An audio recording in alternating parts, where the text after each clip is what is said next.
So this is actually very serious, that being in the Senate where the bills are normally discussed. And I know for sure, like for example, one of the bills that we worked on, I visited actually the Irish Parliament in 2007. During my visit, I was meeting one of the Senator Ivana Basik. And the senator, we shared about our work, in Akido. At the time we were very young. I was explaining to her about our work and what we do. And we spoke about our work on FGM, our work on domestic violence, our work on discrimination and racism. And then before I left, I asked her, but what does this Senate do? He said, this is where the bills are developed. The bills are discussed here. We can delay as well legislations. We work on different things. And we can also sit in different committees at the same time of policymakers and where the policies are made. So when I left, I said, me in future, if I ever get an opportunity in this country to be somebody, I would like to work in that Senate, because I want to be where serious matters are done or are dealt with. And in that Senate, I think it's the one that would fit me very well.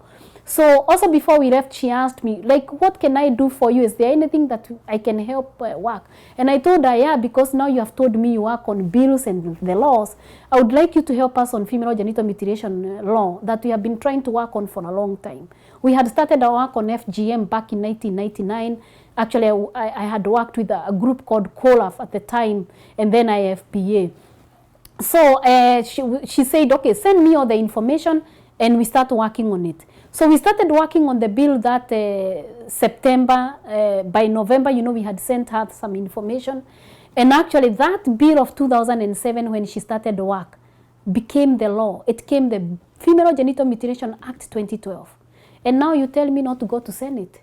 That's where serious business happens. So if we do not put into those laws and the bills, because the bills have to be formed, if you don't input into them, then what are the chances of having registrations and laws that actually matches exactly what you want? So it will be the same. I've been talking about issues of discrimination for so long.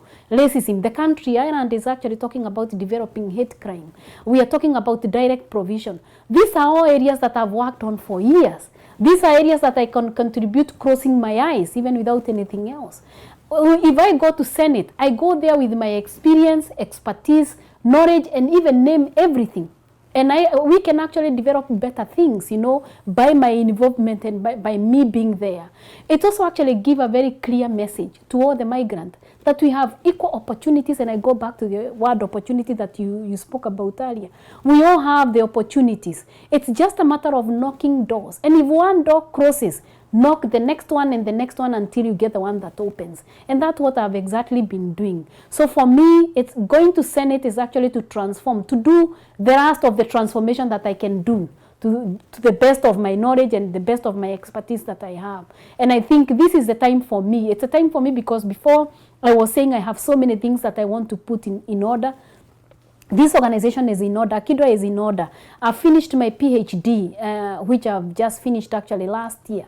So there's nothing else for me but to do the very best I can to ensure that, this changing Ireland, or what you're calling changing Ireland, has better policies, it has better laws, and it's also an island of equals. It's an island that treats people like humans, It treats people with respect and dignity, because it's very, very important that all of us are treated with respect and dignity. We cannot actually get things free. We have actually to fight for them and to be actually on the front of where these decisions are made and the policies are made. We have to be part of that. And if we don't come out, then sometimes it's very difficult for people just to tell you, we are handing you to be part of this process. Based on what we said, there are a lot of discrimination and things that goes on. So if we have the opportunities, we have to actually get into those opportunities, and when we get them, we do the very best we can to influence change. All right, okay, so you are raising the bar of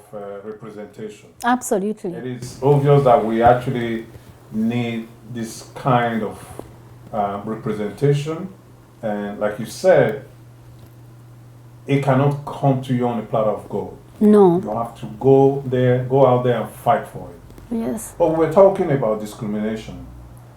With all that you have said, do you think island is ready to have a black senator in the channel?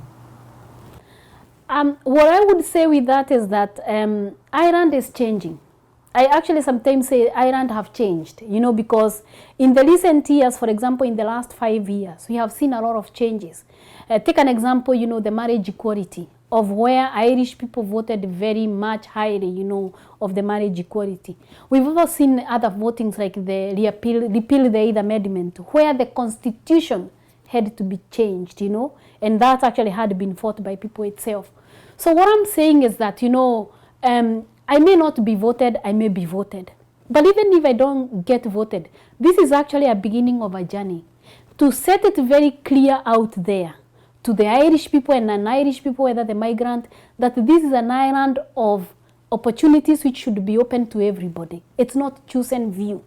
We've been talking about this as Senate review of the Senate and transformation of the Senate, because it's actually not very democratic, because like I have to be voted by politicians. It should be left to the state, you know, to the people living in this country, that when the general elections are being held, that the senators can be elected at the same time. So it's not very democratic if you look at it that way. But based on the situation it is now and how it's framed, I know for sure I've been talking to people asking them to vote me. Most of them belong to parties, and they will give the first preference to their parties before they give it to me. But you also have independent. We also have people in those parties that believe in an Ireland that is changing and an Ireland that needs to be more inclusive. So what I'm asking for is this inclusiveness to be looked into, but to encourage our people, and in particular the Africans in this country, that this is our country too.